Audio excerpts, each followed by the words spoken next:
Friend, एक बहुत ही मस्त सा क्वेश्चन करने जा रहे हैं हम लोग मैग्नेटिक इफेक्ट्स ऑफ करंट का। और ये क्वेश्चन को मैंने स्पेशल नाम दिया है आई ओपनर क्वेश्चन। बिल्कुल ये हमारी आंखें खोल देगा। बहुत ही प्यारा सवाल है, लास्ट तक जुड़े रहना आपको इसके अंदर। और इस क्वेश्चन की खास बात ये है कि यार ये बहुत सारे कंसेप्ट को खुद के अंदर लेके चलता है। मैं एक बार क्वेश्चन पढ़ता हूँ और आपको बताता हूँ कि क्या क्या होने वाला है इस क्वेश्चन में।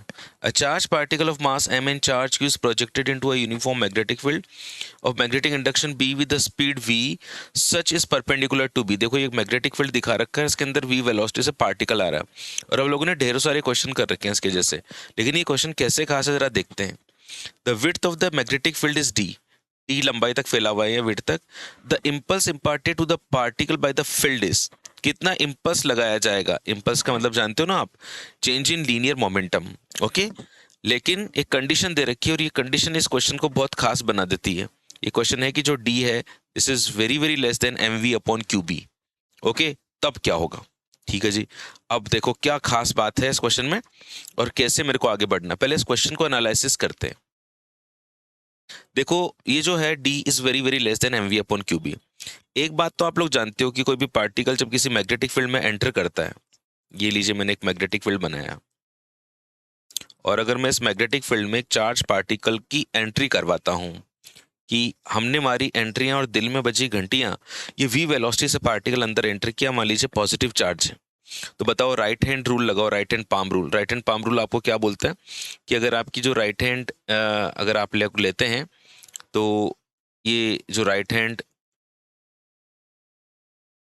की जो फिंगर्स है उनको मैग्नेटिक फील्ड की डायरेक्शन में रखते हैं, है ना। और जो वेलोसिटी है वो थंब को वेलोसिटी की डायरेक्शन में रखते हैं, तो जो पाम का फॉरवर्ड मूवमेंट होता है वो हमको फोर्स की डायरेक्शन को शो करता है। तो इस पे फोर्स ऐसे लगेगा और ये पार्टिकल ऐसे घूम के यूं बाहर निकल के आएगा सेमी सर्कल में। अब इस सेमी सर्कल की जो रेडियस होती है वो होती है M V upon Q B. लेकिन आपको दे रखा है कि जो मैग्नेटिक फैला फैला हुआ है ये M V upon Q B से बहुत छोटी डिस्टेंस पे फैला हुआ है। कहने का मतलब हुआ कि अगर मैं मैग्नेटिक फील्ड की बात करता हूँ कि कितनी लेंथ तक फैला होगा, तो ये मैग्नेटिक फील्ड मान लीजिए यहाँ तक ही है। ओके, इसके आगे वाला मैग्नेटिक फील्ड है ही नहीं। जब इसके आगे वाला मैग्नेटिक फील्ड है ही नहीं तो मैं काम करता हूँ कि ये जो मैग्नेटिक फील्ड मैंने बनाया था इन्हें मैं मिटा देता हूँ। इसको मैंने इरेज कर दिया। अगर मैंने इसको इरेज कर दिया यहाँ से तो इसका जो पाथ है वो भी ऐसा सर्कुलर नहीं होगा, बल्कि जब पार्टिकल यहाँ पर एंट्री मारेगा तो अब ये यहाँ पे इसी पॉइंट से पार्टिकल को बाहर निकलना होगा, क्योंकि आगे मैग्नेटिक फील्ड ही नहीं है। अगर आगे मैग्नेटिक फील्ड होता तो ये पार्टिकल इसे पूरा घूम कर आता। बट समस्या ये है कि मैग्नेटिक फील्ड आपको केवल इस इलाके तक दे रखा है। तो जैसे ही यहाँ से पार्टिकल बाहर निकलेगा तो उसको बाहर आना पड़ेगा। ओके, अब मैंने क्या किया कि कुछ इस सिचुएशन को ऐसे बनाया, ऐसे ड्रॉ किया कि मैंने मैग्नेटिक फील्ड इतनी सी डिस्टेंस तक ले लिया। यहाँ पर पार्टिकल ने एंट्री मारी, पार्टिकल जब यहाँ पर पहुंचा तो फिर पार्टिकल यहाँ से यूं चला गया ऐसे। ओके, ये इसकी वेलोसिटी थी v और ये ऐसे चला गया। ठीक है जी। अच्छा, और ये जो डिस्टेंस है ये d है। अब मुझे बताना है कि इसमें इम्पल्स कितना होगा। अब जो इम्पल्स होता है, इम्पल्स का फॉर्मूला बताओ क्या होता है। इम्पल्स का मतलब होता है change in linear momentum. Impulse, पहले हम लोग इम्पल्स को समझते हैं।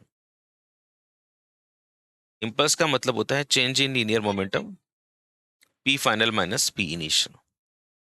ओके, तो जब ये एंटर कर रहा है यहाँ पर तो जो इनिशियल मोमेंटम है वो इस तरफ होगा, और जो फाइनल मोमेंटम है, फाइनल जो लीनियर मोमेंटम है, ये इसकी डायरेक्शन ये है, क्योंकि जिधर वेलोसिटी होगी उधर तो मोमेंटम होगा। ओके, इन दोनों के बीच में जो एंगल बन रहा है लेटिज्म वो थीटा है, ये वाला एंगल थीटा है। तो जब आप देखते हो कि यार इस पे फोर्स की डायरेक्शन क्या होगी, तो फोर्स हमेशा इस तरफ होता है। ओके, तो ये एंगल अगर थीटा है तो मैं कह सकता हूँ कि ये एंगल थीटा, तो ये एंगल भी थीटा कोरस्पॉन्डिंग एंगल से, और ये एंगल थीटा तो ये एंगल भी थीटा वर्टिकली अपोजिट एंगल से। तो ये एंगल कितना 90 माइनस थीटा। ऐसे ये परपेंडिकुलर ड्रॉ किया, इस ट्रायंगल में 90 माइनस थीटा, तो ये थीटा हो गया। अगर मैं यहाँ पे बात करता हूँ इस ट्रायंगल में, तो मुझे पता है कि ये रेडियस है और ये यहाँ से यहाँ तक डी है, तो साइन थीटा का रिलेशन आ जाता है परपेंडिकुलर अपॉन हाइपोथेनस। परपेंडिकुलर तो डी है और R, sine theta is equal to D upon R. तो ये मेरे पास में थीटा की वैल्यू आ गई, sine theta is equal to D upon R. ये वाला फॉर्मूला हमारे काम में आने वाला है।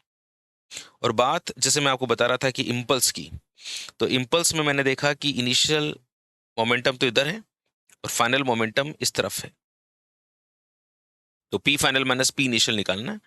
तो मैंने क्या किया कि पी फाइनल में से माइनस पी इनिशियल करना है, तो पी फाइनल में ऐड कर दिया माइनस पी इनिशियल। तो इसको ऐड करने के लिए जो पी इनिशियल है वो तो इधर है, मेरे को माइनस पी इनिशियल बनाना होगा, मतलब इसकी जो डायरेक्शन है वो मेरे को घुमाकर 180 डिग्री पर करनी होगी। तो मैं इसकी डायरेक्शन को घुमाकर 180 डिग्री पर कर रहा हूँ, ये लीजिए, ठीक है। अब मैं इसमें इसको ऐड कर रहा हूँ, पी फाइनल में माइनस पी इनिशियल ऐड किया। तो जब मैं ऐड किया तो मैंने देखा था कि यार ये वाला जो एंगल था यहाँ पर वो थीटा बन रहा था, तो ये एंगल भी यहाँ पर थीटा हो जाएगा। तो पी फाइनल और पी इनिशियल को अगर आप ऐड करोगे तो बताइए क्या आएगा, क्योंकि दोनों के मैग्नीट्यूड्स बराबर हैं। तो मुझे पता है कि जब दो सेम मैग्नीट्यूड के फोर्सेस होते हैं और एक दूसरे से थीटा एंगल पर वर्क कर रहे होते हैं, तो इनका जो डिफरेंस होता है उसका फॉर्मूला होता है 2f साइन थीटा बाई 2। तो मैं डायरेक्ट ही यूज कर रहा हूँ, तो इन दोनों का जो रिजल्टेंट है वो आ जाएगा 2p sine theta by 2। This is impulse, understand.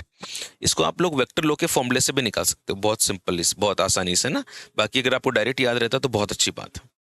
अब यहाँ जो खास बात थी वो थी कि D is very very less than M V upon Q B, ये बहुत कम है और इतना छोटा है ये फील्ड कि ये जो एंगल बनेगा ये यहाँ से यहाँ तक जो हम लोग अंदर एंटर कर रहे थे, यूं गए थे और फिर इधर गए थे, तो ये बहुत ज़्यादा एंगल नहीं बन पाएगा। जो थीटा है उसकी वैल्यू बहुत कम होगी, थीटा वेरी स्मॉल होगा। और आप जानते हैं कि फिजिक्स में जब जब थीटा बहुत ज़्यादा स्मॉल होता है तो हमें एक अधिकार दिया हुआ है कि साइन थीटा को हम लोग थीटा लिख सकते हैं, है ना। हमें ये अधिकार, हम टेन थीटा को भी थीटा लिख सकते हैं और हम कॉस थीटा को 1 लिख सकते हैं। तो आइए अपन अधिकारों का उपयोग करते हैं और साइन थीटा को हम लोग केवल थीटा लिख देते हैं। तो जो मैंने इम्पल्स आपके लिए बोला है 2p बराबर होता है मास इंटू वेलोसिटी। आपको पता है कि स्पीड तो बदलती नहीं है मैग्नेटिक फील्ड में, और साइन थीटा बाई 2 को I have a right to write down theta by 2। ये कट गया एंड हमें मिला एम वी थीटा। ओके, अब ये जो मेरे को थीटा है इसकी वैल्यू कहाँ से लाऊं मैं, तो थीटा यहाँ से आ जाएगा। तो मैंने आपको साइन थीटा की वैल्यू डी अपॉन आर बोली, और फिर मैंने आपको ये भी बताया कि जो आपका ये जो केस है इसमें थीटा बहुत स्मॉल है, तो I have a right to write down sine theta को theta is equals to D upon R. So I can write theta is equals to D upon R, और अगर मैं अधिकारों का उपयोग करता हूँ और यहाँ पे डी अपॉन आर पुट करता हूँ, तो this is M V, this is D, and R is equals to कितना होता है, M V upon Q B होता है ना मैग्नेटिक फील्ड में रेडियस। एम वी से एम वी कट गया and we got a result Q B D. Q B D is the impulse, हमें इम्पल्स की वैल्यू मिल गई है Q B D. Q B D and Q B D is where is Q B D, this is the Q B D, this is the correct answer of this question, है ना। तो मजेदार है ना question. इस question की तो खास मजेदार जो पॉइंट्स है जहाँ पे मतलब रियली एक स्टूडेंट को मजा आ जाता है वो ये है, तो ये इम्पल्स का ये फॉर्मूला, इस फॉर्मूले को यहाँ पे यूज करना, और फिर जो स्पेशल चीज है साइन थीटा को थीटा बाई 2 में कन्वर्ट करना। ओके, और इस थीटा की ये इम्पल्स का चेंज इन इम्पल्स का वैल्यू निकालना, इसको समझना कि डी की वैल्यू आर से बहुत छोटी है। साइन थीटा के फॉर्मूला वैसे तो स्टूडेंट्स डायरेक्ट याद रखते हैं, बट मैंने आपको यहाँ पे पूरा सॉल्व भी करके बताया, और फिर इस थीटा साइन थीटा को थीटा लिख देना और उसकी वैल्यू डी अपॉन आर यहाँ पर पुट करना, एंड देन आर की value M V upon put करना, एंड फाइनल रिजल्ट प्राप्त करना, है ना।